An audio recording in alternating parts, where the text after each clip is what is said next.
사람은 아마 아실 거예요. 그 아파트 짓는 데 쓰는 시멘트에서 어느 날 방사능 측정기를 갖다 대니까 이게 삐삐 소리가 막 나더라는 거예요. 안방에 앉아가지고 대보니까 방사능이 많이 나온다는 거죠. 이게 어째서 이런 일이 벌어지는가 했더니 후쿠시마에서 수입된 산업 폐기물을 갈아갖고 시멘트에 섞어서 제조한 거예요. 이런 일이 벌어지고 있어요. 식품 오염은 말할 것도 없고요. 지금 이 방사능이라는 거는 섭취되고 나서 한 10년 후에나 증상이 나타나기 때문에 모르죠. 맨날 먹어도. 유전자가 변형이 되고 파괴되고 해도 알 수가 없는 겁니다. 첫 번째가 제가 미세먼지 들었고 두 번째가 방사능을 들었어요. 저는 영광에서 이 탈핵운동하면서 말하자면은 옛날에 그 네덜란드에서 뭐 교과서에도 있죠. 어린 소년이 네덜란드는 이렇게 저 뚝으로 바닷물을 막아서 사는 동네 아닙니까? 뚝에 군역이 하나 생긴 걸 보고 막을 게 없어서 주먹으로 밤새도록 막고 있다가 사람들한테 발견돼가지고 그 물권용을 막았다는 얘기.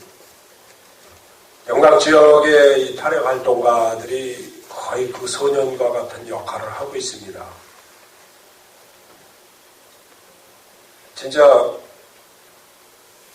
도시에 앉아서 이 전기 편하게 쓰는 사람들은 한 번쯤은 영광의 그 탈핵 활동하는 사람들을 생각을 하셔야 됩니다. 거기서 조금만 문제가 생기면 저희들이 달려가서 항의하고 잘못된 일이 있으면 계속 지적하고 끊임없이 싸우고 있습니다. 그 때문에 사실 저도 농사도 제대로 못 짓고 있어요. 지금 또 엊그제 산자부에서 고준위 핵폐기물 발전소 안에 짓는다 그래갖고 반대기 불이 또 떨어졌습니다. 고준위 핵폐기물이 뭡니까? 사형후 핵연료입니다. 10만 년 동안 보관을 해야 돼요. 10만 년. 인류 문명이 아무리 길게 잡아야 1만 년이 채 안 되는데 10만 년을 누가 보관합니까? 어마어마한 방사능 덩어리인데 그걸 지역에다 짓겠다는 겁니다. 지금 시설을. 그런데도 사람들은 짐은 짓는다고 하고 아무 관심이 없어요.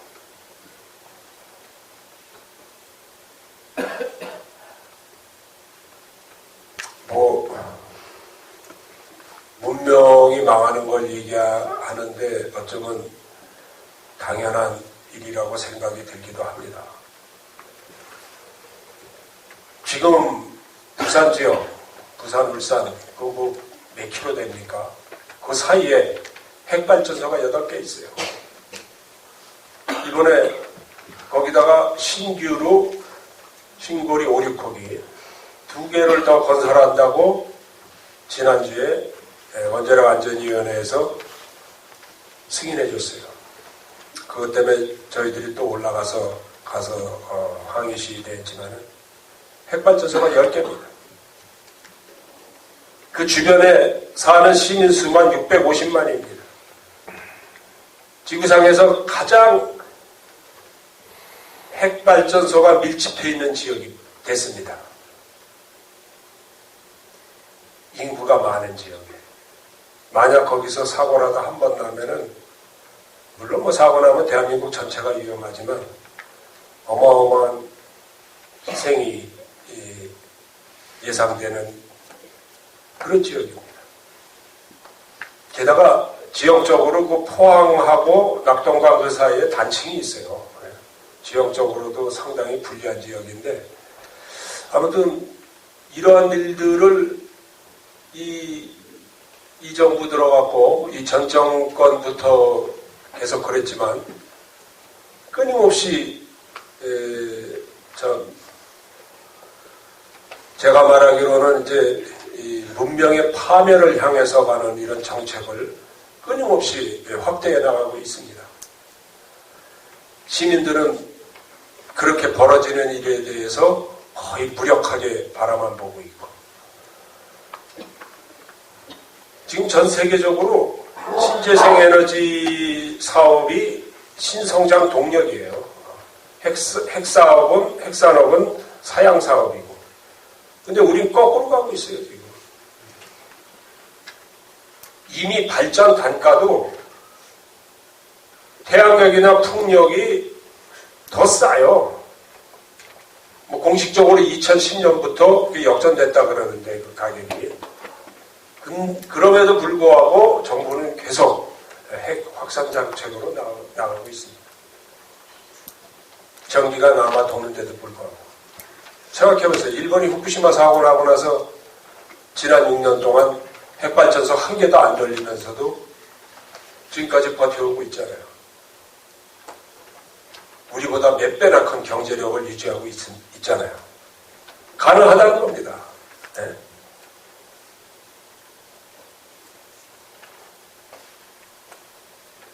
아무튼 시민들이 깨어있지 않고서는 이러한 역주행을 막을 수가 없어요.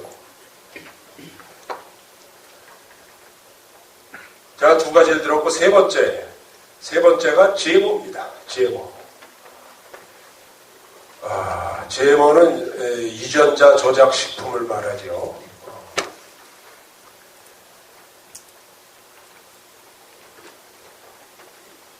저는 이 방사능이랑 GMO 때문에 인류가 결국 멸망할 거라고 믿고 있습니다.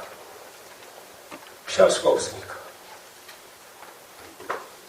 여러분 혹시 인터넷에 들어가셔서 그 GMO 식품을 먹인 동물 실험한 동영상 보셨는지 모르겠어요.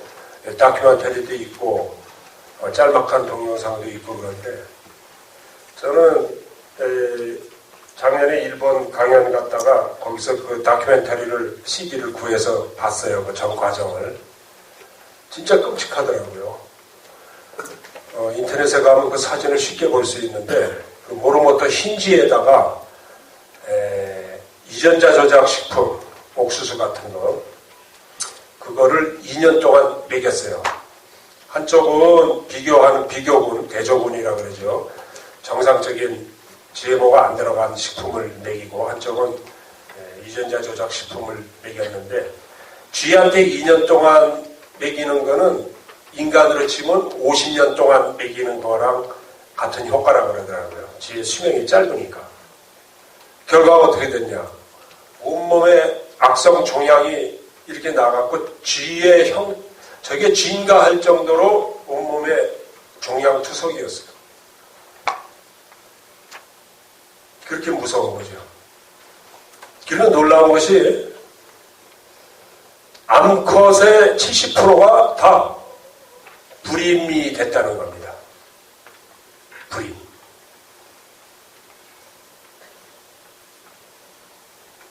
왜 불임이 됐는지는 잘 모르겠는데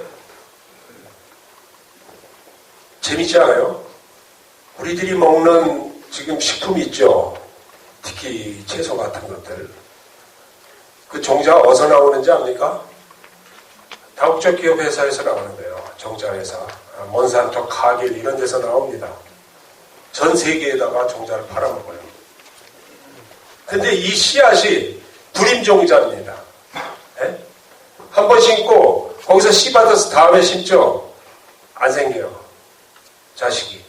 생겨도 기형화가 나옵니다. 기형적인 게 나와요. 저도 작년에 이게 이제 F1 종자라고 그러죠. 종자에서 만들어 파는 게. 그 종자인지 모르고 심었는데, 오이를 심었는데, 이놈의 열매가 달리자마자 금방, 늙은 오이가 돼버리는 거예요. 바로 그냥. 새파란 게. 이거 왜 그러지 알아보니까 종자에서에서 만든 시인데 그걸 모르고 제가 받아갖고 또 심은 거예요. 불임종자라 그러죠. 그 불임종자로 키운 식품을 계속 장기간 복용하면 불임이 된다는 거죠. 어떤 상관성이 있는지 모르겠는데 쥐실험에서 그렇게 나왔어요.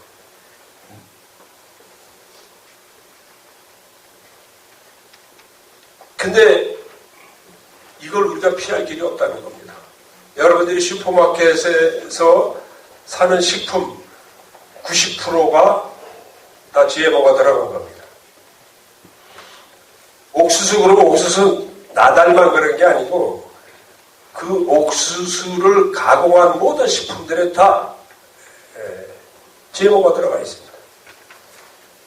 식용유부터 시작해갖고 모든 것이 다. 그 미국 GMO 식품의 최대 수입국이 한국이라는 겁니다. 미국이나 일본은 주로 가축 사료로 많이 써요. 한국은 사람들이 먹습니다.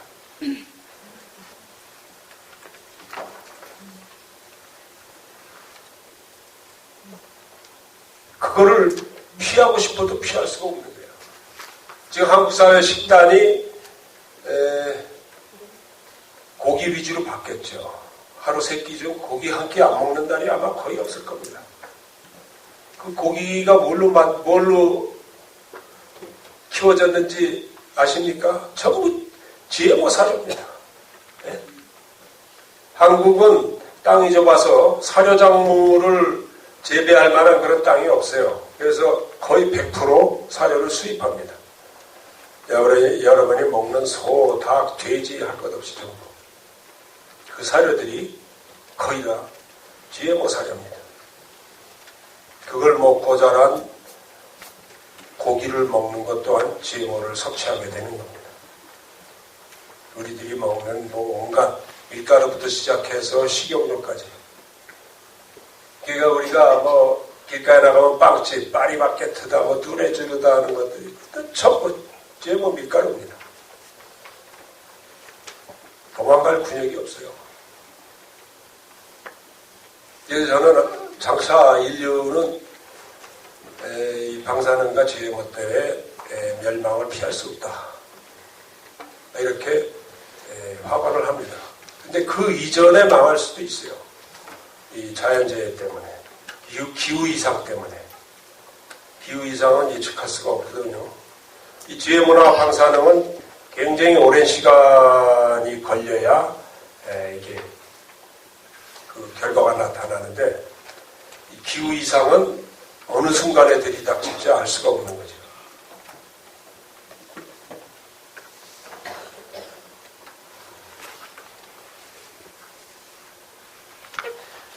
결국 그 인간들이 만든 이 문명에 의해서 결국 자기가 만든 문명에 의해서 자기가 망하는 일종의 부메랑처럼 그런 현실에 직면하고 있습니다.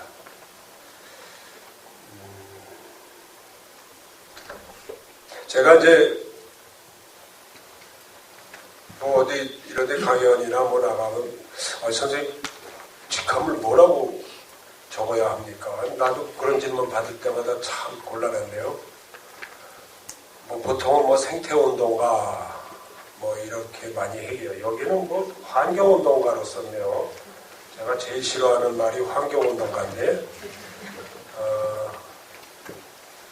환경이라는 말을 왜 싫어하냐면 환경이라는 것은 인간을 중심에 놓고 인간을 둘러싼 어떤 환경, 인간이 사는 환경을 좋게 만들자 이런 의미가 좀 있습니다. 굉장히 인간 중심적인 단어입니다. 그래서 이제 환경운동가라는 말을 싫어해요. 그 대신 이제 생태운동가 또는 이제 생명평화운동가 이런 말을 즐겨 쓰는데요. 그 생태주의자 혹은 생태운동가라는 것은 자기의 관념, 철학 이 생태주의라는 어떤 관점에서 세상을 보는 거죠. 생태주의적 관점도 스펙트럼이 굉장히 넓어요. 제가 아까 인간 중심이라는 말을 썼는데 인간 중심적으로 보는 사람들도 있어요. 저 같은 경우는 좀 생명 중심. 예를 들면 길가에 자라고 있는 풀 한 폭이나 그 위에 사는 벌레 목숨이나 인간의 목숨이 동등하다. 동일한 가치를 지녔다. 이렇게 생각하면서 세상을 봅니다. 그래서 저는 가끔 극단적인 얘기를 해요.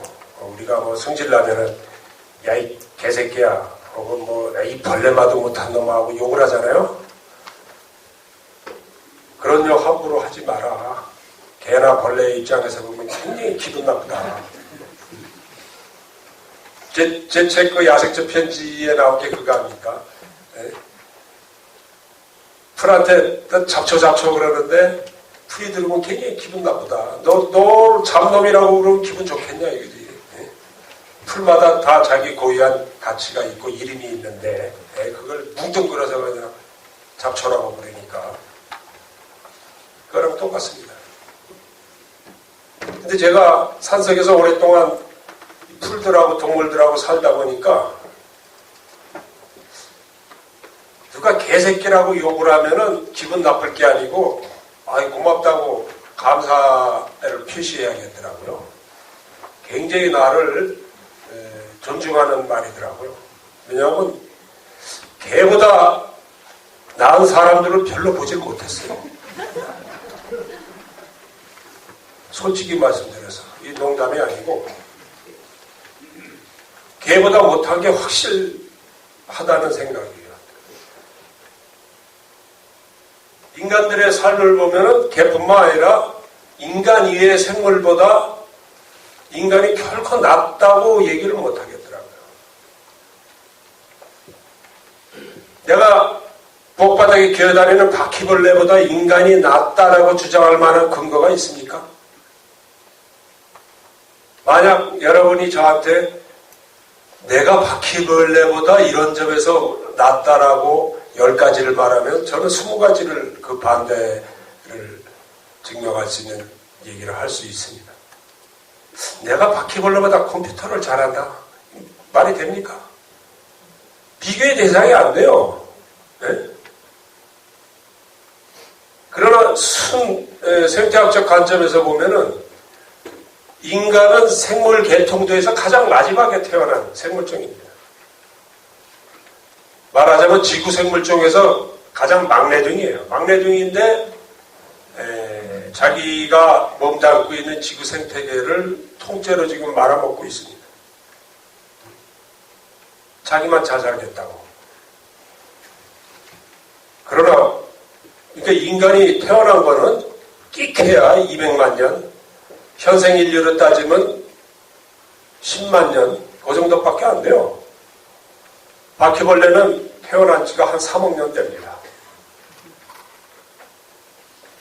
근데 말로 짬밥수가 굉장히 우리 인간하고 비교가 안 될 정도로 길어요.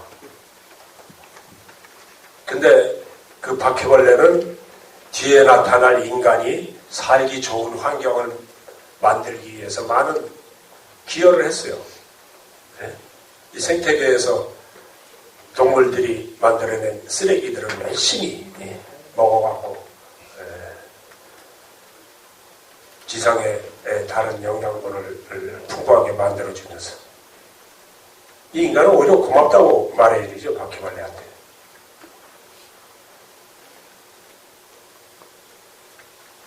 물론 개새끼나 벌레 반도 못한 놈 이런 말들은 철저하게 인간 중심적인 사회, 인간 사회에서 만들어진 말이니까 이런 말이 뭐 우스갯소리 같이 들릴 겁니다. 그러나 생태학적 관점에서 보면은 다른 생물종을 그렇게 비하할 만한 근거가 전혀 없다. 이런 말씀을 드리는 겁니다. 우리가 고등학교나 대학 시절에 철학 시간에 그런 얘기들을 많이 듣습니다. 이원론이다, 이론론이다, 이런 얘기요. 그래서 흔히들 뭐 서양 철학은 이원론이고 동양 철학은 이론론이다, 거칠게 얘기하고 이런 얘기들을 많이 합니다. 이원론은 뭡니까? 육체와 정신을 구분시켜 놓고 정신이 지배하는 어떤 그런 사회. 이게 이제 서양 철학의 주조죠. 서양 기독교가 특히 그렇습니다. 원래 기독교는 그게 아니라고들 하는데 기독교가 로마 사회를 접수하면서 그리스 로마 철학하고 결합하면서 이렇게 이원론적인 그 철학 체계가 자리를 찾게 돼요. 그러다가 지금으로부터 한 400년 전쯤에 유럽에서 프랑스 사람이죠. 데카르트라는 사람이 나와서 이런 이원론을 확립하게 되죠. 물질과 정신을 완전히 분리시켜서 세상을 바라봅니다.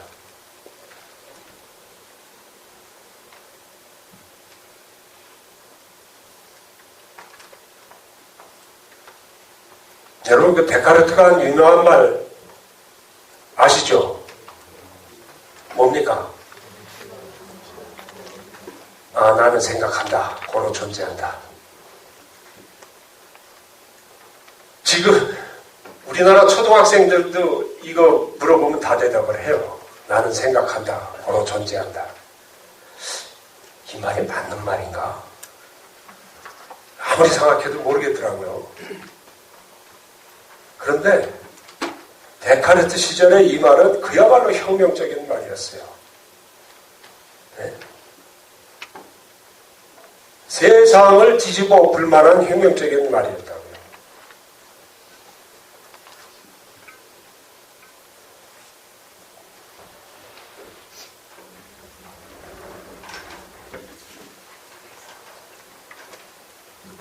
나는 생각한다, 고로 존재한다. 제가 불어는 모르겠고 라틴어는 뭐라고 하죠? 코기토고 에르고 숨인가 뭐 아마 라틴어로 그럴게요. 근데 영어로 하면은 굉장히 중학교 영어입니다. 네, 나는 생각한다가 영어로 뭡니까? I think죠. 네? 네, 이건 중학교가 초등학교 영어네요. 고로 나는 존재한다. 이게 영어로 어떻게 됩니까? 초등학교 영어로. 네. 나는 존재한다. Therefore, I am. 예. 좀 더 어려운 말로 I exist라고도 말할 수 있겠지만 I am이 제일 편하고 정확한 말입니다. am이라는 거는 있다, 이다 이런 뜻이니까요. 이렇게 쉬운 초등학교 영어 문장이 당시에는 혁명적인 말이었어요. 그리고 이 말로 인해서 세상이 뒤집어집니다. 여기에 두 가지 사실을 우리가 알 수 있어요. I가 먼저 나옵니다. I, 나는. 그 당시 세계에는 나라는 존재가 없었어요. 네? 사회적으로 나와서 나는 하고 말할 수 있는 사람은 왕족이나 뭐 사회적으로 대단히 지위가 높은 사람 외에는 나를 내세울 수가 없었어요. 내가 태어나면은 이름도 성도 없이 어떤 영지의 노예로 한평생 흙이나 파면서 살다 죽어가는 그런 사회였어요. 나라는 개별적인 존재 자체가 없었다는 거죠. 그냥 아무개 집 아들 혹은 누구 영주의 소작인 정체성이 그렇게 됐던 시대입니다. 근데 여기서 나는 하고서 나를 딱 들이댔다는 것은 진짜 혁명적인 사건입니다. 여기서부터 서양에서 말하는 개인주의, 영어로 인디비듀얼리즘이라는 게 시작이 됩니다. 세상을 나 중심으로 보는 거예요. 나 중심으로. 신분제도의 혁파가 시작되는 겁니다. 나를 중심으로 세상을 보기 시작하면서. 혁명적인 사건이죠. 그 다음에 나온 단어가 think예요. 네? 생각하는 주체로서의 나, 생각. 물질이 아닙니다. 생각. 정신이 지배하는 세상입니다. 생각이 지배하는 세상이 열리는 거예요.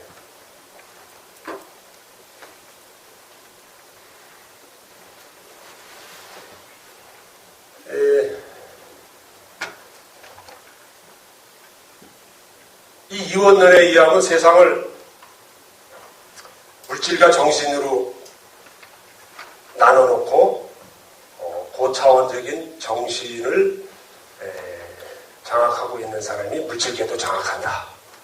그래서 이제 서양 기독교가 그 역할을 한 거죠. 종교의 그 도그마 자체가 일종의 이제 정신적인 어떤 시스템이니까. 그래서 이 사람들이 세계를 정복하면서 다른 나라의 정신문화는 굉장히 저열하고 저급한 걸로 이렇게 보고선 이 사람들을 계몽한다, 지도한다, 문명화한다, 이런 이름으로, 이런 명분으로 세계를 지배해 나갔습니다.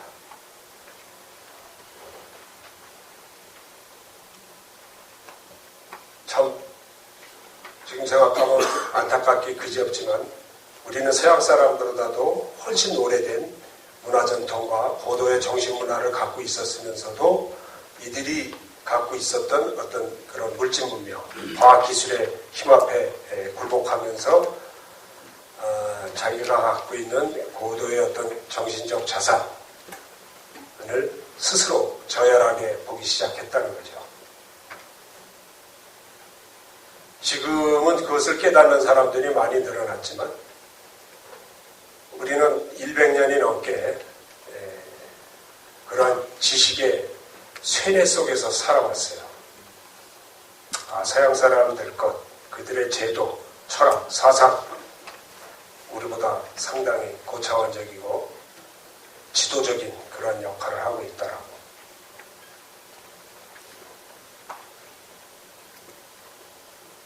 전혀 그렇지 않습니다. 지금도 뭐 그런 상황이 계속되고는 있지만 아무튼 그 시발이 바로 데카르트의 이 말에서 시작됩니다. 그래갖고 이 말에서 시작된 사회 변화가 세상을 뒤집어 엎습니다.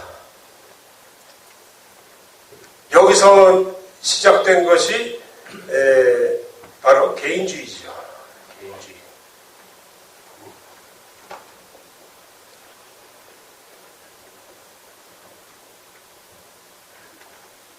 이 개인주의가 자본주의와 만나가지고, 자본주의는 데카르트하고 거의 같은 시기에 발전하기 시작했어요. 환상의 궁합을 갖게 됩니다. 개인주의와 자본주의가 만나가지고. 그럴 거 아니에요. 개인이 구상해서 사업을 그냥 마음대로 벌여갖고 자본을 크게 모아서 더 큰 사업을 벌이고 마음대로 개인이. 그래갖고 결국 세계를 정복하게 됩니다.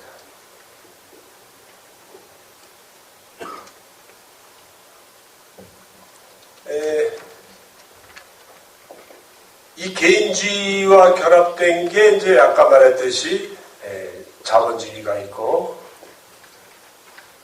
여기에 또 환상의 파트너가 있습니다. 과학기술주의가 있습니다.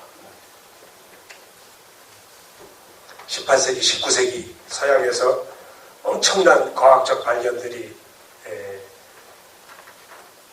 계속되면서 과학기술 혁명을 일으키죠. 우리가 현대에 쓰고 있는 대부분의 테크놀로지가 그 당시에 그 원리들이 발견됩니다.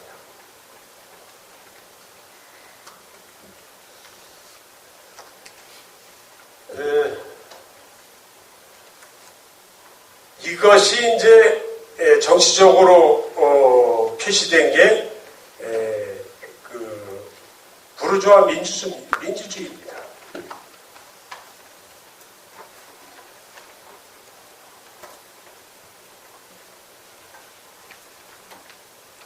그리고 철학적은 합리적 이성주의입니다.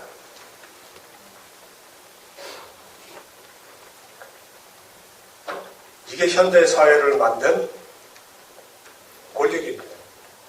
지금 우리가 누리고 있는 서양 사람들이 우리한테 가져다주는, 우리가 누리고 있는 이 문명의 골격을 이루는 어떤 관념들입니다.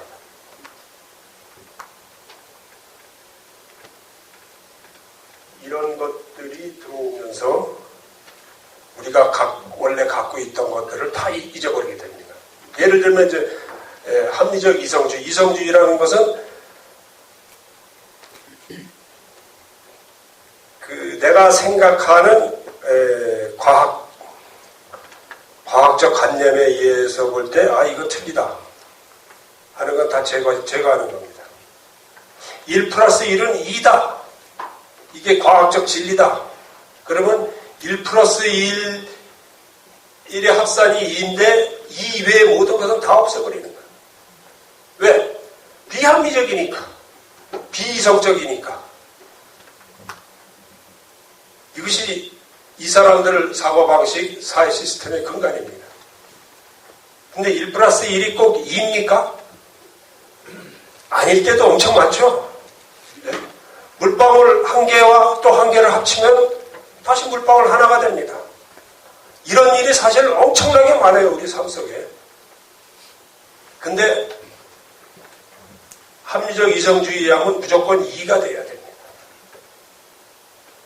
이러한 사조가 일방적으로 밀려들으면서 우리가 갖고 있었던 전통적인 사고방식들 다 없어지죠.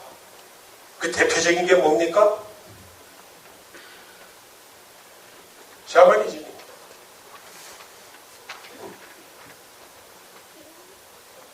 우리 말하는 무당. 우리 어렸을 때만 해도요, 언덕마다 성황당이 하나씩 서 있었어요. 무당집은 뭐 셀 수 없이도 많았고. 제가 서울에 있을 때 인왕산 지금 그 국사당이라고 있어요. 나라에서. 그 국사당은 굉장히 오래된 겁니다. 고려시대 때부터 있었는지 모르지만 조선시대 때는 거기서 엄청나게 구술했어요. 그 국사당이 아직도 있어요. 인왕산 뒤편에 가면은. 그 인왕산 골짜기에 가면은 무당들이 골짜기를 가득 메웠어. 그 골짜기 바위틈마다 전부 그냥 촛대가 놓여있고, 지금도 그 촛대 놓인 그 촛농 자국이 아직도 있어요. 그 이제 박정희가 그 사람들 싹 몰아냈죠. 대전 신도안이라는 데, 계룡산. 거기도 무당들이 말도 못하게 많았어요. 제가 어렸을 때 한번 갔는데 대단했어요. 그것도 박정희가 싹 몰아내갖고 신도안이라는 신도시를 만들어갖고 거기다가 강제 이주시켰어요. 우리나라에서 가장 오래된 종교고 현재까지도 신자가 가장 많은 것이 바로 샤머니즘이에요. 아세요? 네? 기독교 인구 몇입니까? 몇이에요, 기독교 인구가? 네? 아니, 한국에서. 뭐 한 그 정도 되죠. 네, 천주교 인구가 뭐 한 100만, 150만. 기독교 목사가 몇 명 있는지 알아요, 한국에? 한 10만 정도 있을 겁니다. 10만에서 15만 정도. 천주교 사제가 한 3, 4천 되고. 우리나라에 무당이 몇 명 있는지 아세요? 현재?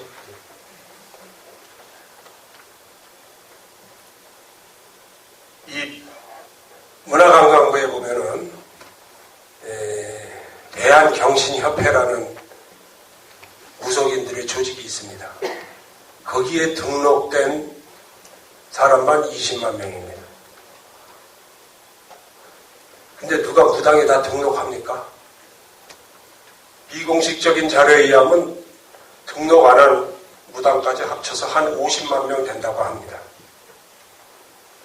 한국 최대의 종교예요. 여전히.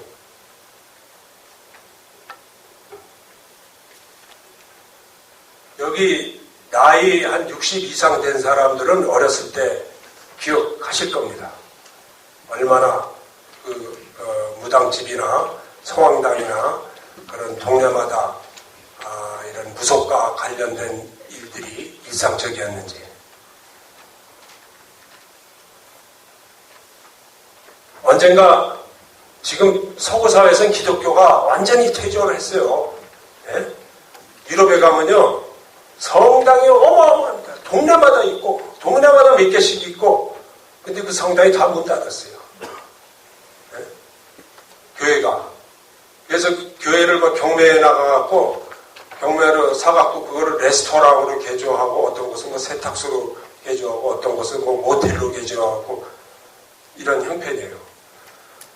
전주교 같은 거는 신부가 없어갖고 한국에서 신부 파견해달라고 요청이 오고 그럽니다.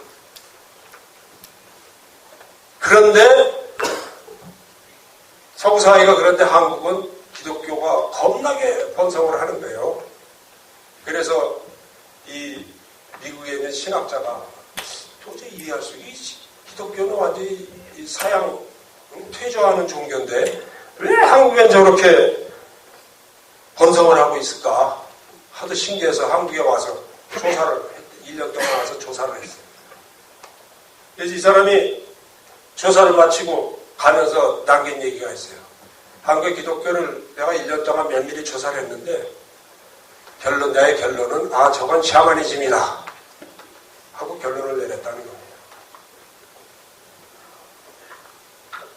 우리 모든 신앙의 뿌리입니다. 그리고 그 틀에서 크게 벗어나질 않고 있어요. 그냥 그 여러 신 중에서 예수님 신을 최고로 칠 것뿐입니다.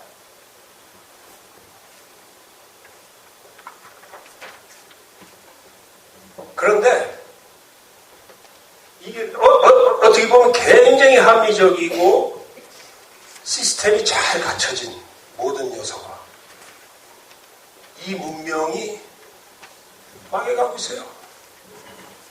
스스로 망해가고 있을 뿐만 아니라 지구 생태계를 완전히 파탄에 몰아넣었습니다.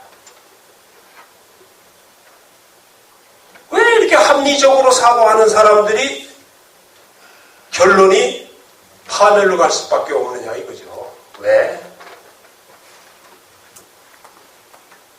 이해가 갑니까? 합리적 이성주의라는 것부터 생각해 보세요.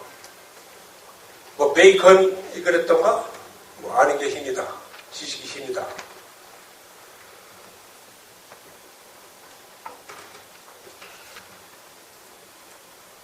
공부를 하면 할수록 알게 되는 사실이 하나 있습니다. 뭐냐? 공부를 하면 할수록 내가 모르는 게 더 많이 나타난다는 걸 알게 됩니다. 네? 공부를 하면 할수록 세상이 어떻게 돌아가는지 잘 알게 되는 게 아니고 내가 모르는 것이 점점 더 많이 나타나는 거예요. 공부를 하면 할수록. 세상을 알면 할수록. 그런데 이 합리적 이성주의에 의하면 내가 아는 것을 기준으로 내가 모르는 것은 다 없애버려요. 그거는 참이 아니다. 진리가 아니다. 내가 모르니까.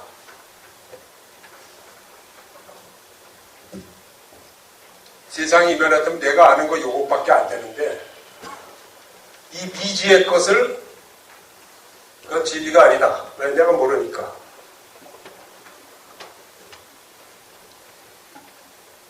이렇게 봅니다. 그거는 아직 과학적으로 밝혀진 바가 없다. 그러니까 그거 하면 안 된다. 이렇게 나옵니다. 요만한 덩어리가 이 전체를 보고 그렇게 얘기를 해요. 그러니까 이 철학 관념에 의해서 세상을 운영하게 되는 게 제대로 갈 수가 없는 거예요. 제가 출소해서 영광 산속에 있는데 유럽에서 초청장이 왔어요. 국제사면위원회, 영어로 엠네스티 인터내셔널이라는 조직인데 양심수 석방운동하는 국제적인 조직인데 거기서 초청장이 와서 유럽에 가서 인권활동도 하고 또 거기서 생태농업도 대학에서 공부도 하고 그랬어요. 그때 런던에 있었는데 거기서 한치피에 나갔다가 어떤 사람이 저의 종교를 물어보길래 저도 좀 종교 편력이 좀 심했던 사람 중에 하나예요. 20대에는 불교를 하고 30대에는 천주교를 하고 기독교죠. 40대에는 도교를 하고 50대부터는 다 짬뽕이 됐는데 자기가 런던에서 그 인터페이스 그룹이라는 걸 하고 있는데 나보고 한번 와보라 그래요. 인터페이스 하면은 여러 가지 믿음을 갖고 있는 사람들이 서로 교류하는 그런 모임입니다. 그래 좋다. 갔죠. 갔더니 거기 한 15명 정도가 앉아있어요. 의자에 뚝 앉아서 이제 이렇게 자유롭게 대담하는 자리인데 자기소개를 하는데 그 15명이 종교 같은 사람이 한 명도 없는 거야. 내가 생전 처음 듣는 것들도 많아. 저 무슨 뭐 인도에서 온 것부터 시작해갖고 뭐 페르시아 뭐 이쪽에서 온 종교까지 진짜 그 절반 정도는 제가 듣도 보도 못한 종교더라고. 내 옆에 아주 그 노신사가 앉아 있었는데 양복을 말끔하게 차려입었어. 옆에서 이제 서로 소개하는데 나보고 어떤 믿음을 가졌네, 종교가 뭐냐 그래서 나는 타오이스트 캐톨릭이다 이랬죠. 이제 도교적 천주교도 아니고 우리말로 하면 그렇게 되겠죠. 저는 40살 이후로는 성경 대신 진짜 노자와 장자를 매일 읽었는데 전혀 성서에서 말하는 교리하고 부딪히지가 않았어요. 근데 나름대로 이제 노장적으로 해석을 한 거지만은. 그랬더니 이 양반이 당시 직업이 뭐냐 그랬더니 옥스퍼드 대학교 교수더라고요. 그러니까 막 영국의 이제 최고 지성이죠. 당시 종교 뭐냐 그랬더니 딱 하는 말이 내 종교는 샤머니즘이다 딱 이러는 거예요. 거기서 엄청나게 쇼크를 받았어요. 아니 영국 최고의 지성이 자기 종교를 샤머니즘이라고 고백하는 거예요. 우리는 한국에서 누가 대학 교수가 내 종교 샤머니즘이라고 하는 사람 들어봤어요? 다 무속이라고 해갖고 나 미개한 사람들이나 점 보러 다니는 사람이나 믿는 거라고 보죠. 그때부터 제가 샤머니즘을 공부하기 시작했어요. 도대체 샤머니즘이 뭔데 영국 최고의 교수가 자기 종교로 삼았는지. 그 사람은 이러한 시스템, 서구적 합리 이성주의에서 철저하게 교육받은 사람이에요. 그러나 그 최고 수준의 대학 국가에서 이 세상 돌아가는 꼴을 보니까 탈출구가 없는 거예요. 자기네 그 서양 문명의 이 시스템 가지고는, 이 철학 사상 가지고는 지금 인류가 처한 이 위기를 뚫고 나갈 어떤 방법을 찾지 못했던 거예요. 그러면서 이 사람이 발견한 것이 바로 샤머니즘입니다. 우리는 샤머니즘 하면은 단순히 뭐 무당이 푸닥거리 하는 것만 생각하는데 그 샤머니즘의 기본 철학, 탄생 배경, 이건 전 인류의 공통적인 종교입니다. 뭐 종교학에서는 이제 자연 종교라고 얘기도 하는데 샤머니즘에서는 그런 비슷한 말로 애니미즘이 있습니다. 뭐 거의 비슷해요. 좀 애니미즘을 좀 더 종교적으로 표현한 것을 샤머니즘이라고. 애니미즘이 뭡니까? 우리말로 애니미즘은 아마 번역이 안 돼 있을 거예요. 이거는 소위 이제 그 원시 부족이나 우리 아주 그 고대인들이 가졌던 철학 사상이다라고 교과서에서 배웠을 거예요. 애니미즘은 모든 그 생명체나 물질이나 다 어떤 정령, 영이 있어가지고 그것들이 서로 교류를 하고 그 영들이 지배하는 세계 속에 산다는 거죠. 그러니까 우리 옛날 조상들은 저기 커다란 나무가 서 있으면 저 나무에 영이 있다고 생각을 하고 이렇게 몸조심을 합니다. 산에 들어갈 때도 산을 관장하는 산신령이 있어가지고 산신령한테 고시례를 합니다. 내가 지금 산에 들어가니까 산신령님 저를 좀 지켜주십시오 하고. 부뚜막에도 신이 있고 천지사방에 신이여 다 영. 모든 물질은 그 자체의 영을 가지고 있다라고 생각하고 그 영들이 이 세상을 구성하고 있다고 보는 게 애니미즘입니다. 그 영을 이게 라틴어인데 아니마라 그래요. 아니마. 그 영을.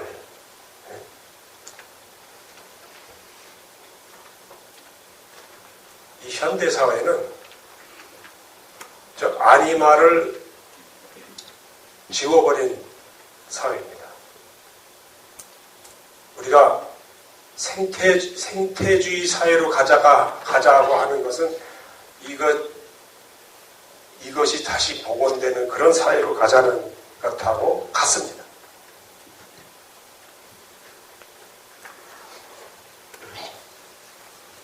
제가 영국에 있을 적에 그 작은 것이 아름답다라는 책을 쓴 슈마허라는 경제학자가 있어요. 이 사람 저서가 제 인생에 가장 큰 영향을 끼친 분 중에 하나지만 결국은 제가 영국 가서 그 슈마허 대학에까지 갑니다. 그리고 그 이름을 따서 만든 작은 것이 아름답다 편집위원을 지금도 하고 있지만은 그 슈마허 대학에 가서 생태학 시간에 첫 시간에 선생이 1시간 동안 아무것도 안 쓰고 이 큰 칠판에다 딱 한마디 아니마라고 딱 쓰더라고요. 그러면서 이제 설명을 하는데 또 샤머니즘 얘기하는 거예요. 이 현대사회는 즉 서구의 그 물질 문명이죠. 모든 존재하는 것들 모든 물질들에서 아니마, 즉 영을 싹 제거하고 물질 덩어리로 만들어버리고 인간이 그 모든 것을 조작하고 지배한다 라는 생각으로 이 세상을 운영해왔어요. 세상을 정복하고 지배하고. 세상을 정복하고 지배한다는 말 자체가 말이 안 되는 얘기인데 어떻게 이 영들 보이지 않는 영을 내가 지배하고 조종하고 조작하고 정복을 합니까? 말 자체가 성립이 안 되는 건데 아무튼 서양 물질 문명의 역사는 그렇게 진행되어 왔어요. 그래서 이 지구가 멸망하지 않으려면 이 인류가 멸망하지 않으려면 이 문명이 살아남으려면 저 아니마를 다시 회복해야 된다 하는 것이 그 사람들이 내린 결론이에요.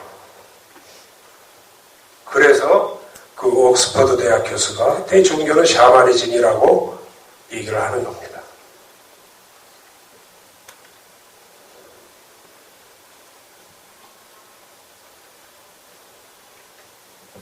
아니마가 회복되는 그 세상, 또 어떤 세상이냐?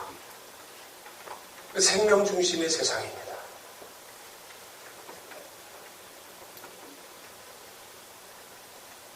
이게 좀 비약이 있겠지만은 이게 이제 지금 우리가 살고 있는 세상의 기본 기조가 여기서 나왔다 그러면 앞으로 우리가 아니마가 지배하는 새로운 세상을 이 데카르트의 말처럼 간단하게 표현을 하면 이 생태주의 시스템이라는 것은 제가 이제 도법스님이나 안상수 교수 이런 사람들하고 같이 이제 생명평화 운동이라는 거를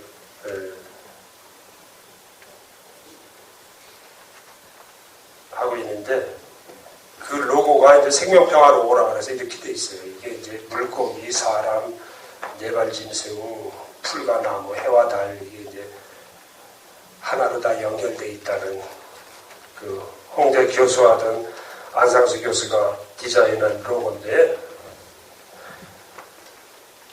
모든 생명들이 하나로 연결되어 있다는 겁니다.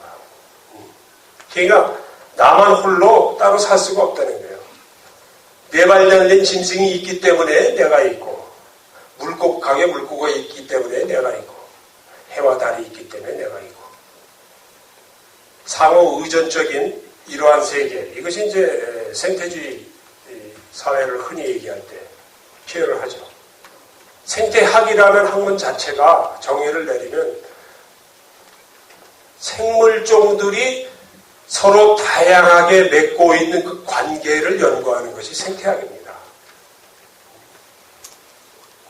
그 관계를 연구하는 것이. 그렇기 때문에 내가 없으면 내가 없는 거예요. 생태학적 세계관에서는. 이거를 영어로 간단하게 표현하면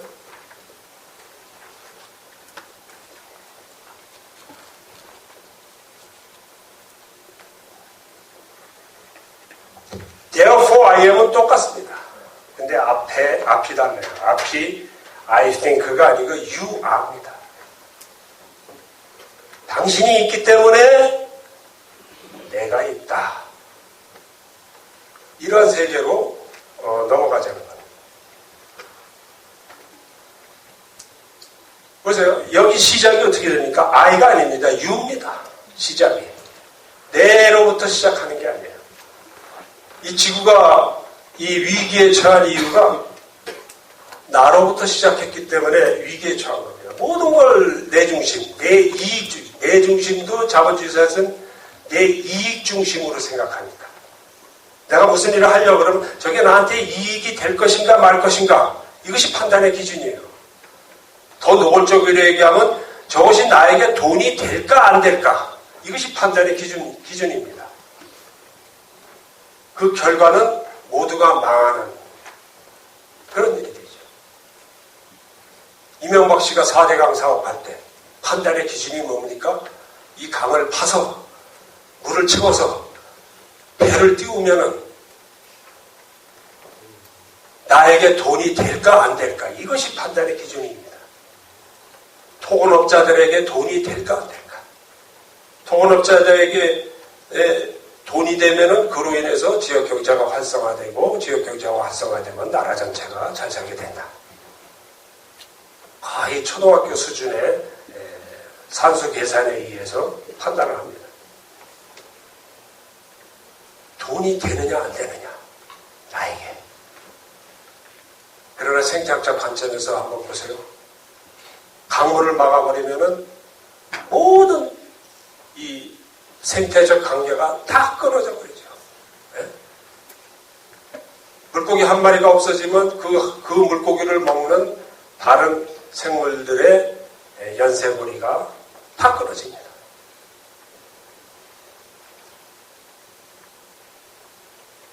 한 30여 년 전에 미국 동부 워싱턴이 있는 바다가 대서양이 이렇게 들어와 있어요. 그 만 이름이 미국이 땅덩어리 크니까 그 만 이름이 우리나라 서해안 정도 크기가 되는데 체사피크만입니다. 체사피크만. 혹시 이 오래된 뉴스인데 기억하실 분이 있는지 모르겠어요. 옛날에 그 케네디 2세가 자기 여비서를 데리고 자동차 타고 가다가 체사피크만에 빠져가지고 여기서는 죽고 자기만 살아남습니다. 그런 기사 기억하는 사람 있어요? 네. 그래서 이건 의도적으로 죽인 거다 그래서 말들이 많았었는데 그 체사피크만에 30여 년 전에 물고기가 90%가 어느 날 갑자기 없어집니다. 물고기가 하나도 안 잡혀요. 그래서 이 모든 그 생물학자들, 학자들이 모여갖고 회의를 합니다. 이게 어떻게 된 일이냐 도대체. 연구조사를 합니다. 체사피크만에 들어오는 어떤 공장에서 흘러내린 독극물이 그 바다에 사는 특정 어류를 죽입니다. 그리고 그 고기를 먹고 사는 다른 물고기들과 생물들의 먹이 사슬 관계가 끊어지면서 좀 특이한 현상이지만 짧은 기간 내에 그 바다에 사는 어류가 90%가 사라집니다. 단 한 종이 없어지면서. 그래서 워싱턴에 그 의원들이 모여갖고 새로운 법안을 만들어요. 그 법안을 만든 사람의 이름을 지금 까먹었어요. 그 기사를 읽은 게 이제 감옥에 있을 때 내셔널 지오그래피 기사를 보고 읽은 거라서 오래돼갖고 상원의원인데 이 사람이 자기 이름을 따서 체사피크만을 되살리는 법안을 발의를 해서 채택이 됩니다. 근데 이게 대중운동으로 발전을 해요. 이벤트를 만들었는데 체사피크만을 해마다 걸어서 들어가. 그래갖고 이렇게 봐서 자기 발끝이 안 보일 때까지 들어갑니다. 안 보일 때까지. 처음에는 무릎까지만 들어갔는데도 발끝이 안 보여. 물이 탁해서. 근데 이 운동을 벌이고 나서 한 7, 8년 지나고 나서는 가슴까지 들어가도 발끝이 보일 정도로 정화가 된 거예요. 물론 이제 그 법안에는 그 만에 들어오는 모든 하천 주변에 있는 공장들 폐수가 엄격하게 규제하는 그런 법안들이 다 들어가 있는 거죠. 이게 이제 환경운동사에서는 굉장히 유명한 사건인데 먹이 사슬에 하나가 똑 끊어지면 전체가 파괴된다 하는 걸 보여주는 아주 극명한 사건입니다. 그런데 이명박 씨는 전국의 강을 그렇게 만들었어요.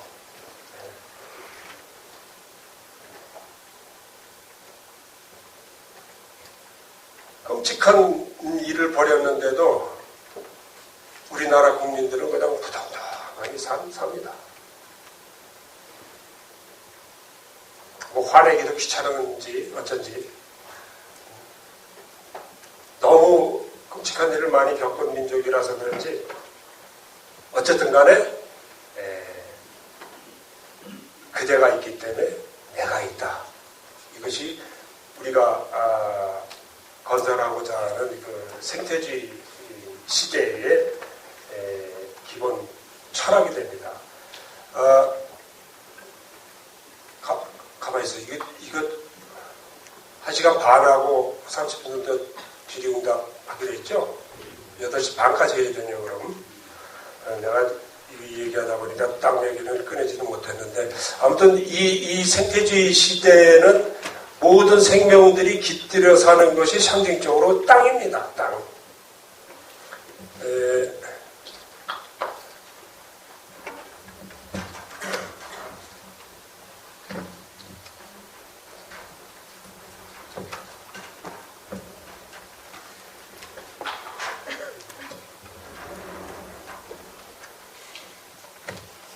이게 하나의 생태계라 그러면 옛날에는 사람들이 여기저기 이렇게 이제 흩어져 살았어요. 압도적인 자연 속에서 생태계가 온전히 살아있었죠. 그러니까 이 자연이 압도적이었죠. 아주 옛날에는. 그러니까 자연이 애니미즘 같은 그런 사상을 가질 수밖에 없습니다. 하늘에서 천둥번개가 빵 치면은 오이쿠 하셨나 보다 이리 생각하고 커다란 바위돌 보면 무서운 게 저 바위돌 속에 뭐가 있을 것 같다 압도적인 자연 속에서. 근데 현대 와서는 과학기술에 어설프게 과학기술 교육을 받아갖고 저 바위 저건 뭐 석영 무슨 규사 그런 거 덩어리야 아무 생각 없이 그냥 지나갑니다. 영혼 없는 물질. 제가 재밌는 얘기 하나 할게요. 제가 산속에서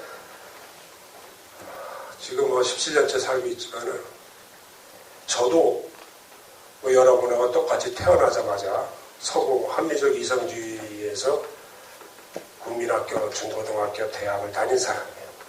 말하자면 서구식 교육을 받았다 이거죠.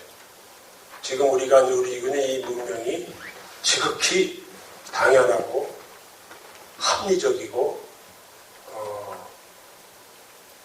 인류가 당연히 누려야 될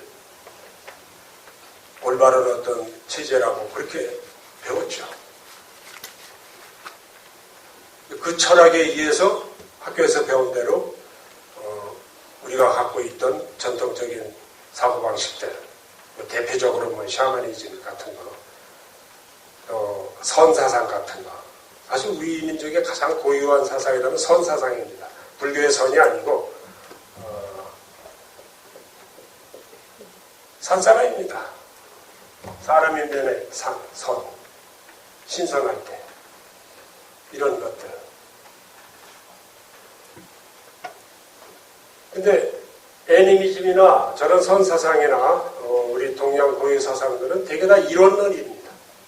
이론론은 물질, 정신, 하고 동물, 사람, 식물 이런 구별이 없어요. 다 똑같습니다. 기이론론 이런 얘기 들어봤죠. 기이원론 이런 거. 기로 표현했어요. 이기론에 의하면 그냥 다 기운이라 하나로. 근데 제가 산속에서 살아보니까 산속에서 오래 살면은 자연히 이론론자가 돼요.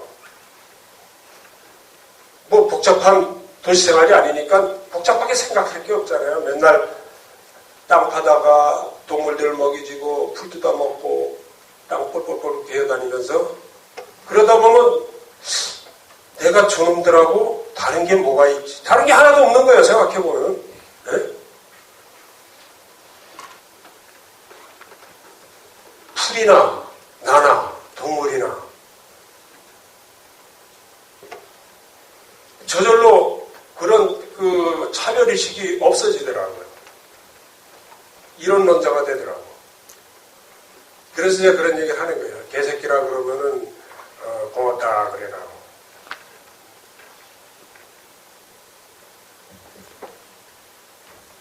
그러한 시대에 살다가 현대에 들어와서 인구들이 막 분산되어 있다가 이 특정 도시로 인구들이 몰립니다. 그리고서 이 도시들이 서로 교류하면서 천지사방에 길을 내요. 천지사방에 길을 내요. 이 교차지점에는 제일 큰 도시가 있겠지. 길을 엄청나게 내죠.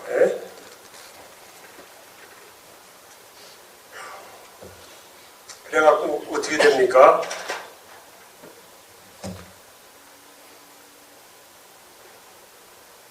이 갇힌 개라 그러죠. 생태계. 산산조각 납니다. 조각조각 납니다. 도로에 의해서.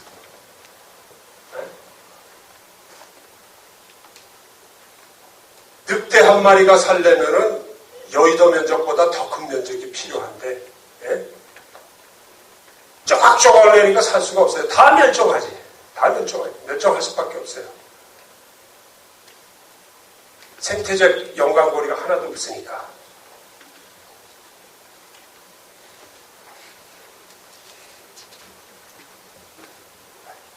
그리고 여기에 흩어져 살던 인간들을 전부 여기다 몰아놓고 여기 있는 인구는 10%도 안 돼요.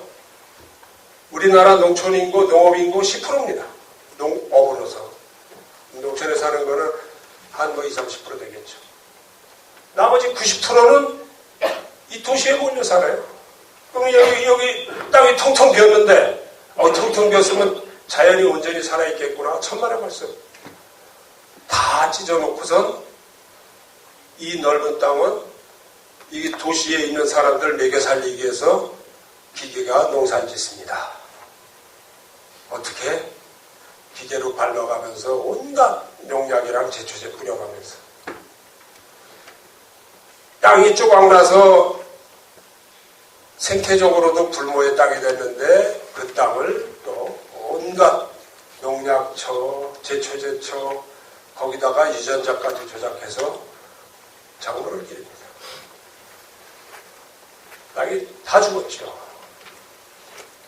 생태적으로도 죽고 농업적으로도 죽었습니다. 이 시스템 속에서 살고 있는 게 지금. 물론 도시에서는 어디선가 식품이 오는 한은 돈만 있으면 편하게 살죠. 그러나 이런 것이 얼마나 가겠습니까? 지속 가능성이 없다는 거죠. 한마디로 말해서. 기후이상, 지금 맨날 기후이상, 지난번에 파리에 모여서 기후협정을 했는데, 내가 지금 그 결과물이 기억이 잘 안 나는데, 몇 년도까지 뭐 탄소 몇 프로 줄이자고 협의를 했는데, 언제 기후가 변할지 알 수가 없어요. 해마다 뭐 폭염, 가뭄, 태풍 뭐 이런 것들이 해마다 기록경신입니다. 강도나 빈도가 점점 세지고. 근데 여러분 농사라는 거는 1년 동안 농사 짓지만 한순간 두들겨 맞으면 그걸 끝이에요. 1년은. 네? 한순간 설이 내리면 끝이고 한순간 장마 들면 끝입니다. 세계의 곡창지대, 우리나라는 거의 식품 전부를 수입해서 먹고 사는데 식량 자급도가 25%도 안 돼요. 곡창지대의 기후 이상에 의해서 한번 두들겨 맞으면 우리는 앉아서 굶어 죽어야 돼요. 그나마 그 농약 번복된 GMO 식품도 먹을 수가 없어요. 그래서 제가 이렇게 격변의 시대에 가장 타격을 먼저 맞는 나라가 식품 수입 국가, 한국, 일본, 중동 국가라고 써놨어요.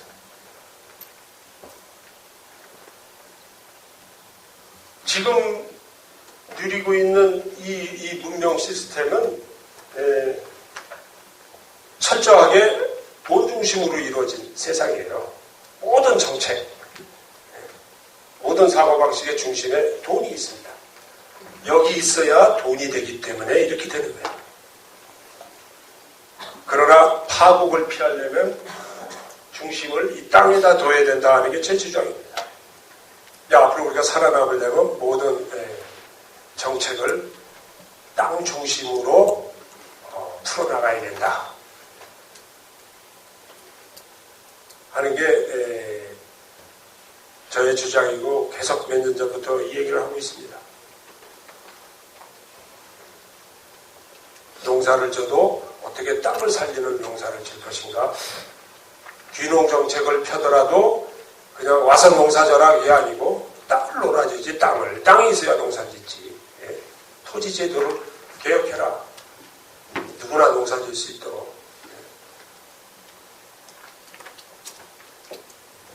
그리고 이 땅 중심으로 정책을 펴다 보면은 결국은 안전한 식품 먹으려면 자기 먹을 건 자기가 농사 져야겠다는 결론에 다다르게 되거든요.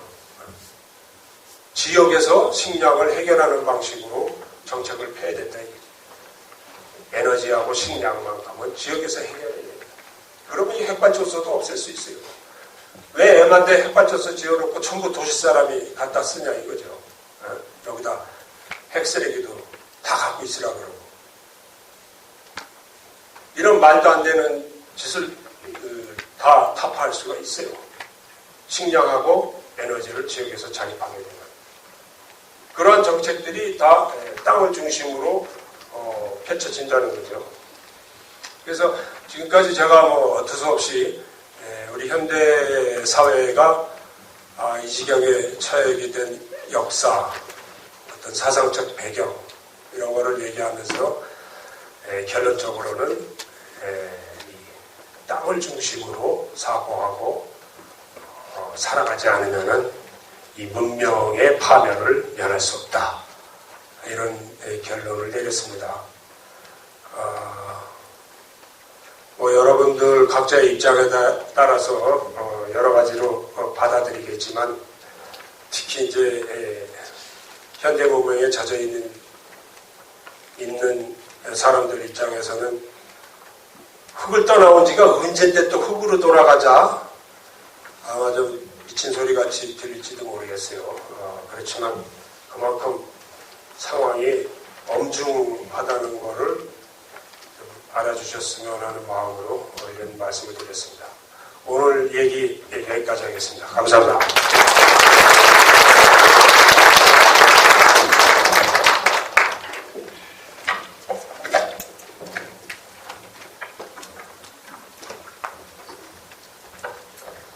예, 질문 같은 거 있으면 뭐 아무거나 좋습니다. 예, 주제와 관련 없어도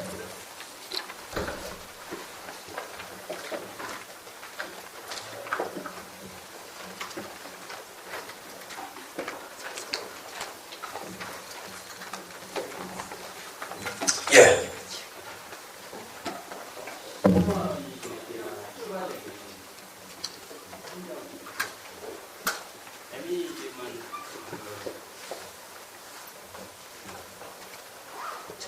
제 이름 말씀 안 드리고 바로 여쭤봐도 되겠습니까? 예.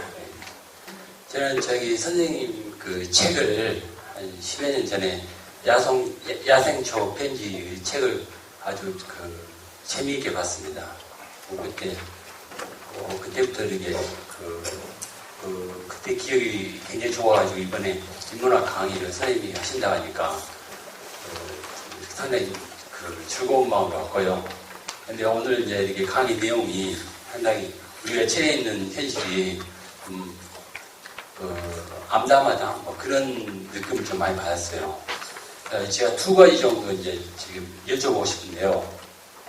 하나는 샤머니즘에 대해서 좀 더 이렇게 추가적인 설명을 좀 듣고 싶습니다. 그래서 그 설명을 듣고 나서 궁금했던 하나만 더 추가로 여쭤보고 싶은데요. 먼저 샤머니즘에 대해서 약간 보충적인 설명을 아까 에미니즘은 아니마를 이렇게 숭배하는 그런 주의다 이런 말씀하셨는데 샤머니즘도 어떤 그런 간단한 설명 그런 것 좀 듣고 싶은데요. 예.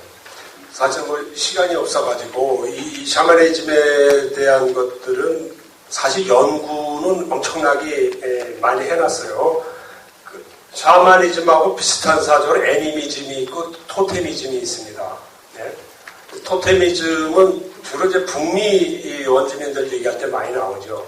특정 동물들을 자기네들이 신성시하는 어떤 특정 동식물들을 이렇게 토템이라 그래갖고 우리나라 돌장성처럼 이렇게 세워놓고 숭배하는. 근데 애니미즘이나 토테미즘이나 샤머니즘이나 그 원리는 다 같습니다. 영이 지배하는 세상입니다. 그리고 이 물질이라는 것은 영과 함께 그것들을 분리된 걸로 생각지 않고 영과 함께 살아가는 거예요. 인디안 우화 중에 굉장히 자주 인용되는 우화가 하나 있어요. 미국에서 골드러시가 일어났을 때 백인들이 이제 인디언들을 갖다 임부로 고용해서 짐으로 옮기는데 인디언이 가다가 짐을 등에 지고 가다가 한 시간 정도 걷더니 갑자기 서들어요. 빨리 안 오고 뭐하냐 그랬더니 내가 너무 빨리 걸어가지고 내 영이 뒤쫓아오지 못하고 있어서 좀 기다리고 있는 중이다. 이런 우화들이 이제 전해지고 있어요. 나는 그거를 볼 때마다 우리 현대인들이 혼이 없이 산다고 하는 것을 절실히 느끼는데, 이 샤머니즘이나 애니미즘이나 토테미즘이나 똑같은 세계관을 갖고 있는, 샤머니즘에서 우리가 조금 다른 요소가 있다면 종교적인 색태가 좀 강하다는 거죠. 이 무당이라는 존재가 있어가지고 그 하늘과 인간들 사이에 그 중개자 역할을 하는 그런 것이 종교적인 그 제2 모습으로 강화된 것을 샤머니즘이라고 많이 보죠. 예, 고맙습니다. 제가 이제 두 번째로 여쭤보고 싶은 건 좀 저리기 좀 질문을 해야 되는데, 제가 좀 잘 못 올 것 같아가지고 혹시 그 무리한 질문이 되더라도 좀 이해해 주시기 바랍니다. 샤머니즘 관련해가지고 사실은 제가 알기로는 인디안 어떤 그 종교와 샤머니즘이 좀 강하지 않았나 이런 생각을 하면서 서구 문명의 정수인 그 유럽인, 현재 미국인들이 아메리카 대륙으로 아메리카 대륙에 진출하면서 그 샤머니즘을 신봉했던 인디안들이 결국은 이제 멸종됐다고 이제 저는 이제 보고 싶은데요. 근데 지금 전체적으로 이제 선생님이 말씀하셨던 것이 서구 문명은 결국 그 자기 어떤 모순에 빠져가지고 결국 멸망할 수밖에 없다. 이렇게 저는 이해를 했어요. 그러면 그런 어떤 세상을 다시 일으키려면 우리가 어떤 인디안과 같은 삶, 그런 삶으로 다시 돌아가면 가능하지 않을까. 저는 또 그렇게 이해를 했어요. 아니, 이제 그랬을 경우에 역사에서 봤듯이 우리가 결국은 그 정령을 숭배하고 자연과 호흡하면서 살았던 인디안들은 서구 문명으로 무장한 그 유럽인들에게 결국은 멸종을 당했다고 볼 수 있지 않습니까? 근데 이런 시점에서 우리가 다시 어떤 샤머니즘 그런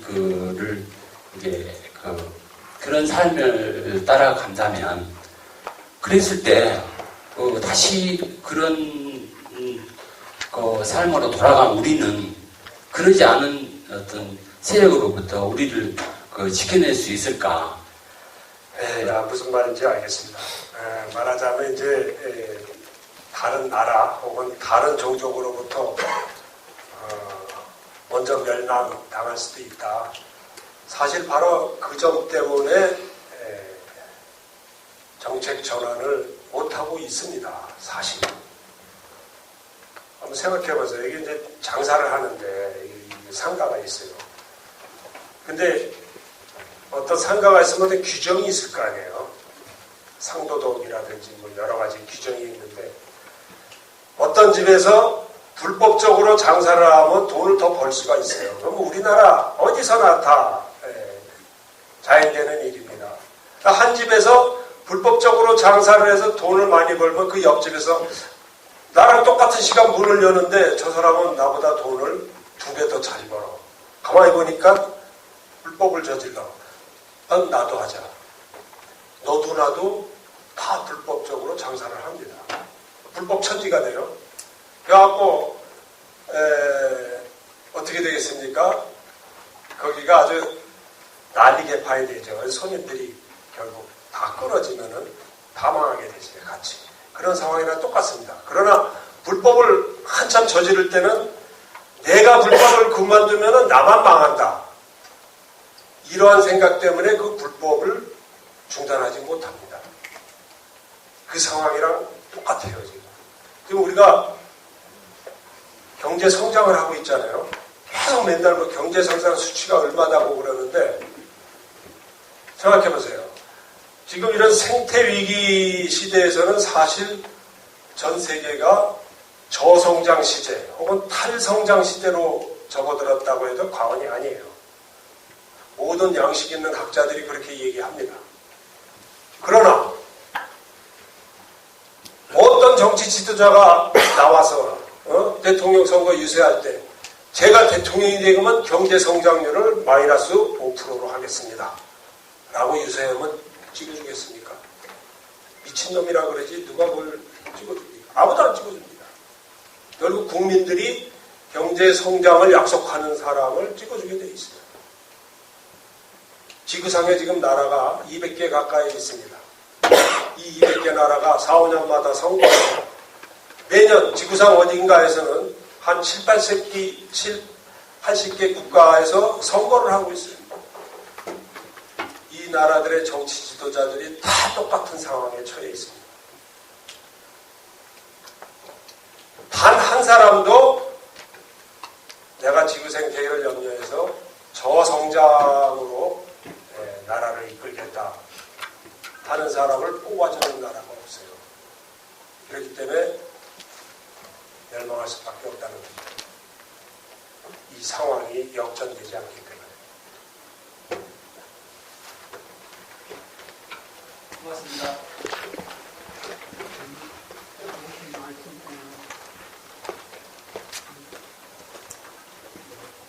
의견 말씀 고맙고요. 제가 이렇게 발언할 입장이 못 됩니다만 너무나 강연 내용이 좋아서 저도 한번 그 덴마크 국가가 행복지수 1위라고 하는데 그 책을 끝까지 다 못 읽어봤습니다만 그 요인을 찾아보니까 공동체 운동으로 이렇게 너는 너 나는 나 이렇게 서로 경쟁 위주로가 아니라 그 우리나라 옛날 대가족 사이니 뭐 미풍 양속을 이어가는 그런 전통사회의 삶을 그 덴마크가 우리가 옛날에 버려버렸던 그 시대를 돌아가가지고 선진 부국이 된 걸 보고 우리도 그 변산반도에서 그 보리출판사를 중심으로 해서 공동체 운동을 활발히 하고 있는데 우리도 그 제2새마을 운동이라고 할까 다시 그 귀농을 한다든지 해서 대가족 사회나 미풍 양속 사회 또는 그 애니미즘 중심의 샤머니즘으로 돌아가면 우리도 그 덴마크 국가에 똑같이 그 행복지수 1위로 올라가기는 어렵겠지만 그와 비슷한 그 덴마크인들은 한 사람일 때는 독서, 두 사람일 때는 토론, 세 사람이 모이면 합창을 하면서 다 같이 평등, 자유, 행복을 누리는 체제로 나간다는데 우리나라 교수와 정치가 지도자들이 세계에서 가장 그 수적으로 우세할 텐데 이 4대강 사업도 그 신문에 보니까 독일에서 말하자면 자기들이 와가지고 실패했다. 한국에서는 이거 하지 마라. 이렇게 신문에까지 났는데 교수들이라든지 그 성각자들이 한 몇십 명만 뭉쳐버리면 국민투표에 붙이자 해가지고 국회의원 선거듯이 몇 군데 돌아가서 마이크 잡아보면 4대강 사업은 막을 수 있었는데 왜 못하는 그 미국인인가 어떤 평론가가 한국은 되는 일도 없고 안 되는 일도 없는 참 희한한 나라 이렇게 비평을 했다고 하는데 참 그 오늘 좋으신 말씀에 제가 안타까운 생각이 드는 건 이 덴마크인처럼 행복하게 다 같이 살 수 있는데 덴마크인들은 그 우리가 불가능하게 보는 잘 산 수입이 많은 사람은 50% 이상 세금을 내고 그렇게 다 같이 그 삼촌, 형님, 이모, 고모 얼마나 우리 그 연대나 유대 인연은 끝이 돈독합니까? 50% 이상을 내도 우리나라는 절대 손해가 아닌데 전부 이모 그러잖아. 낯선 사람들이 아버지 어머니 뭐 어려운 일 없으세요 이렇게 인정이 많은 나라인데 내건 내가 이렇게 가르고 이렇게 해서 앞으로 교수님이 좀 그 세상에 나가시면 신문에 좋은 글을 많이 써낸다는 책을 그냥 한 몇백 권 써내가지고 국민들이 안 사볼 수 없게끔 그렇게 해서 덴마크인들처럼 협동조합을 조직해가지고 공동체 그 변산반도체를 하나만 만들 게 아니라 귀농자 수를 늘려가지고 이렇게 땅과 생명을 살리는 식으로 나갔으면 좋겠습니다. 감사합니다. 네, 질문 모르시는 말씀입니다. 덴마크 말씀을 하셨는데 사실 그 행복지수 얘기하면 빠지지 않고 나오는 나라가 있습니다.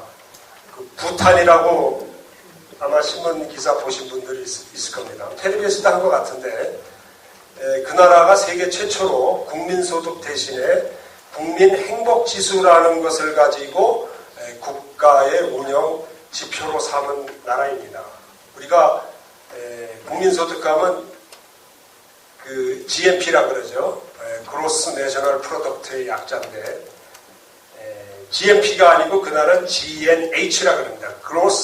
그로스는 이제 총이라는 뜻이죠. 내셔널은 이제 국가. GNH, 그로스 내셔널 해피니스입니다.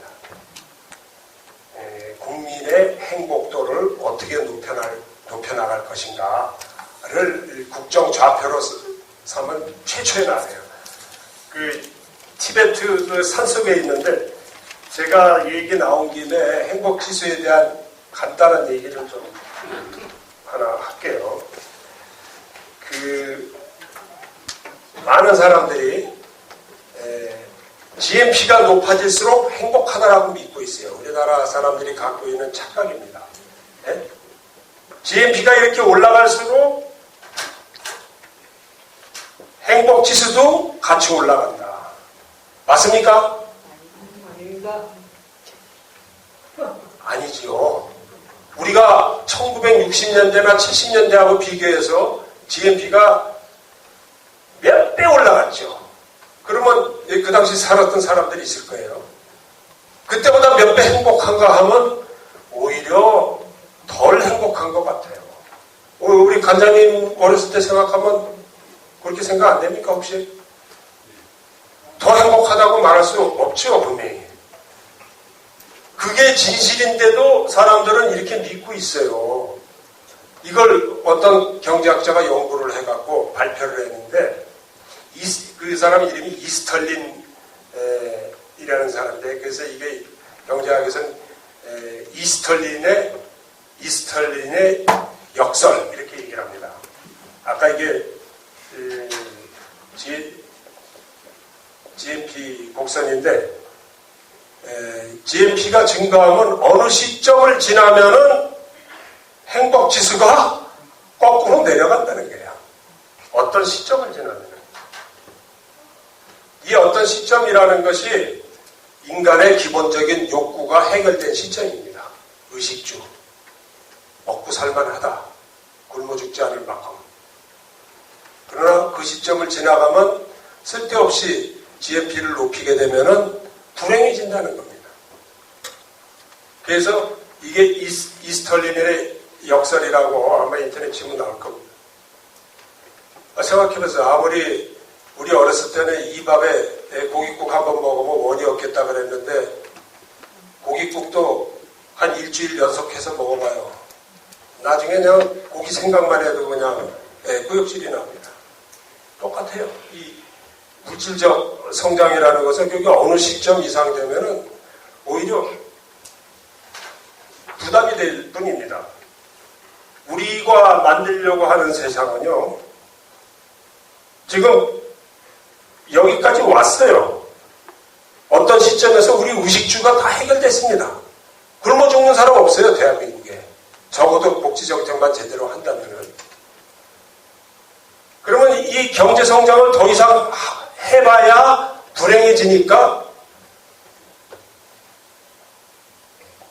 이 시점에서 동결시켜야 된다는 거예요. 경제성장이. 제로 또는 약간 마이너스로. 쓸데없이 높이지 말고 이 시점은 인간의 기본적인 욕구가 어느 정도 충족될 때까지는 같이 행복해지죠. 너무 배고프고 가난하면 불행하잖아요.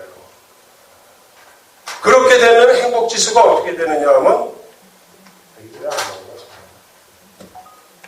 행복지수를 지속해서 높일 수가 있어요.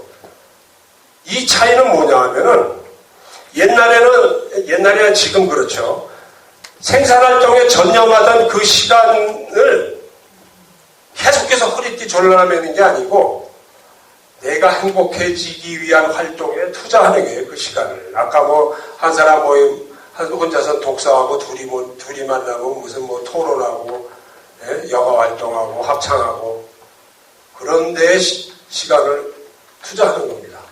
봉사하고 자기 어떤 창조적인 활동을 하고 자연 속에 들어가서 활동하고 그렇게 되면 자연히 행복지수가 계속 높아지는 거죠. 그러니까 인간이 태어난 이유가 행복해지기 위해서 태어났다라고 한다면 당연히 이러한 사회를 만들어야 되는 거죠. 이러한 사회에 만들기 위해서는 성장을 동결시켜야 돼요. 우리가 박정희가 정권을 잡고 경제개발 5개년 계획을 한 이래로 매년 들은 소리가 오지가 노랗긴데 허리띠를 조금만 더 졸라매자 그랬어요. 그로부터 50년이 지났지만 허리띠 풀으라는 소리를 누구한테도 들어본 일이 없습니다. 계속 허리띠 졸라매라 그래요. 계속 이상형으로 가자는 거예요. 이제는 일반 시민들이 나 그렇게 못하겠다. 네? 뭐 일하면 일할수록 불행해지는데 내가 그걸 왜 하냐. 포기 선언을 하고선 내가 좀 평균보다 못 살아도 행복 찾아가겠다. 그런 사람이 아직 소수이기 때문에 혼자서 하기 힘드니까 그런 생각 가진 사람끼리 모여서 공동체도 만들고 협동조합도 만들고 생태마을도 만들고 그런 일이 벌어지는 겁니다. 이게 정상적인 지금 역사의 흐름입니다. 오로지 이 흐름을 막고 있는 것은 정부입니다. 정치 지도자들이 이 생각에 매몰되어 있어갖고 저 생각이 마치 대한민국을 잘 살게 만드는 것처럼 그런 착각에 빠져 있기 때문에 결국 시민들이 변화를 만들어낼 수밖에 없어요. 네.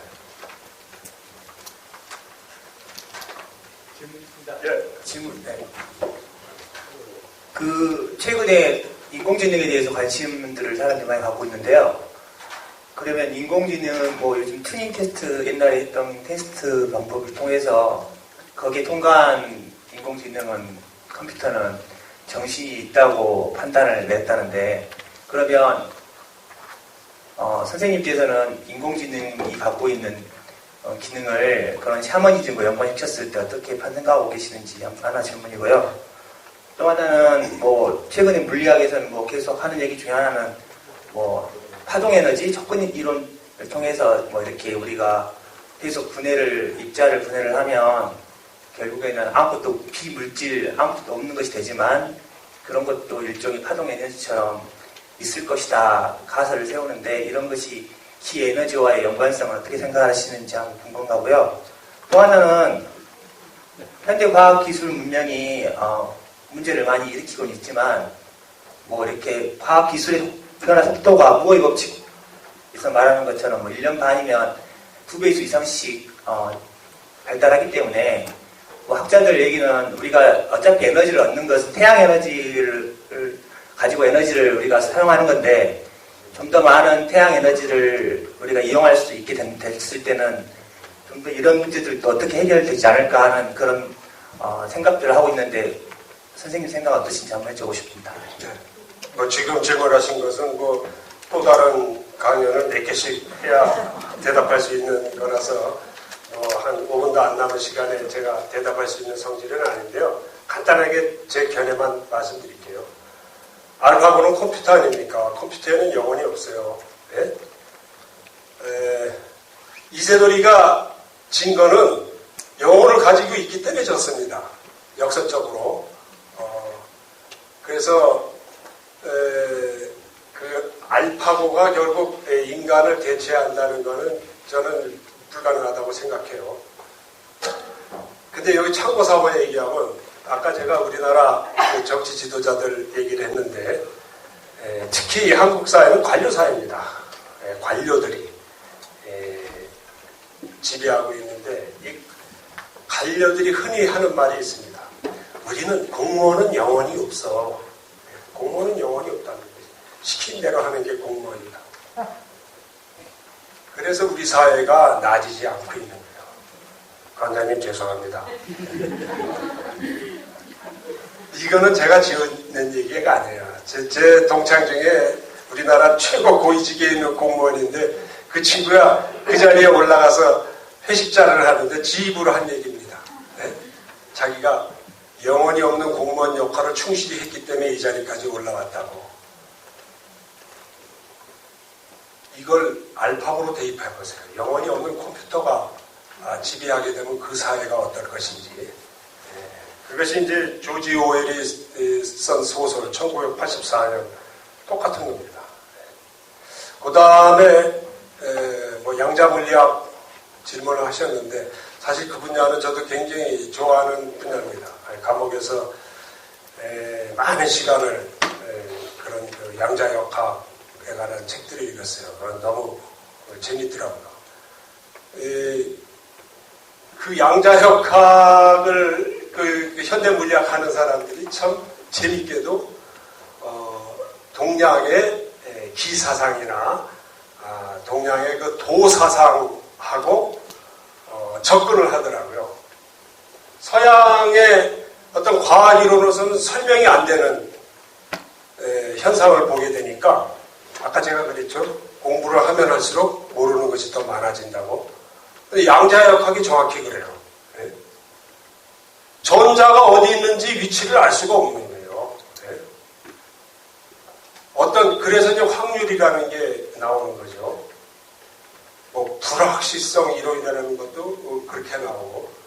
저는 과학이 발달하면 할수록 아까 처음에 얘기했던 것처럼 우리가 잘 몰랐다고 생각하는 것에서 더욱 존중하는 태도를 갖게 되리라고 봅니다.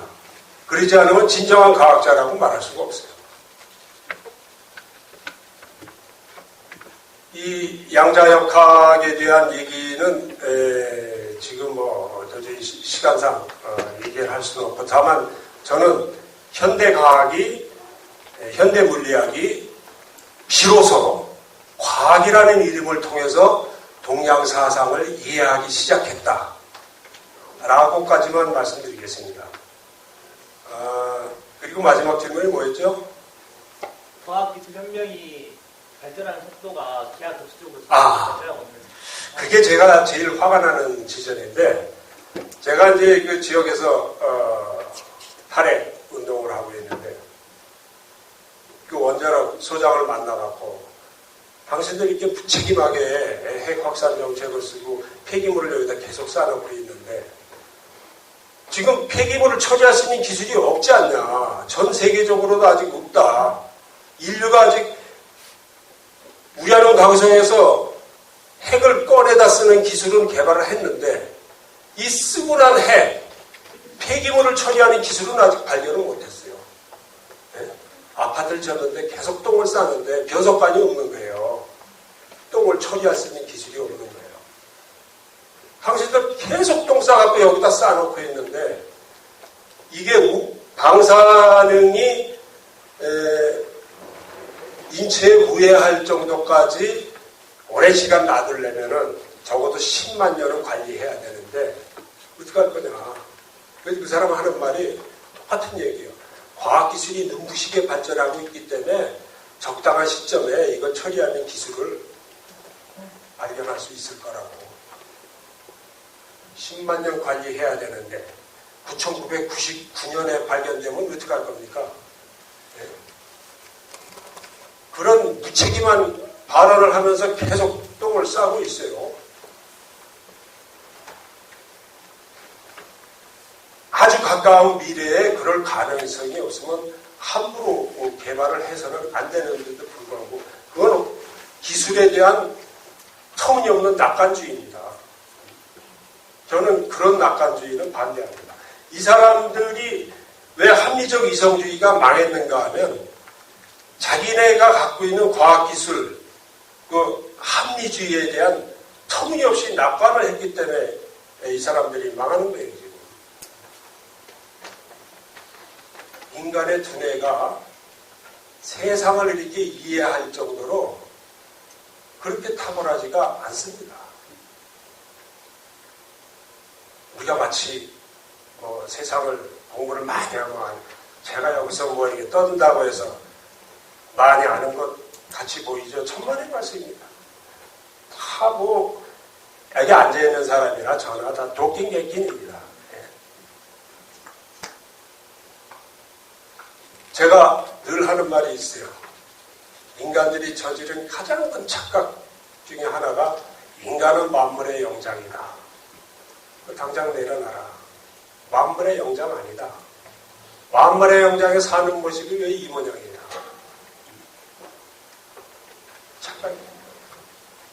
과학기술주의에 빠진 사람일수록 이런 생각을 갖고 있습니다. 과학기술에 의해서 모든 걸 다 해결해갖고 결국 지구의 지배자가 아니라 우주의 지배자가 될 수 있다.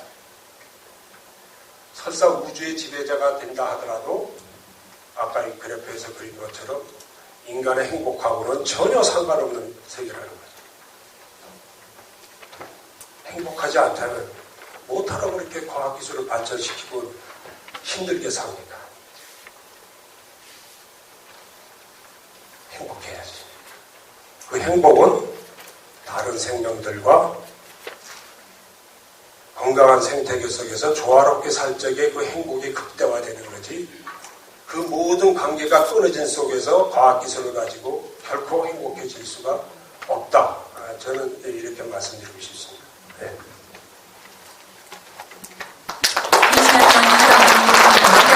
다시 한번 부탁드리겠습니다. 지혜희생 인문학 강좌를 모두 마치겠습니다. 대단히 감사합니다. 다음 강좌는 오는 9일 삶이 공부의 식민지가 된 대한민국을 말하는 공부 중독이라는 주제로 엄지우 교수님의 강좌가 있겠습니다. 다음 강좌도 국민 여러분의 많은 참여 속에서 운영될 수 있기를 기대하면서 이만 마치겠습니다. 늦은 시간 안녕히 들어가십시오. 감사합니다.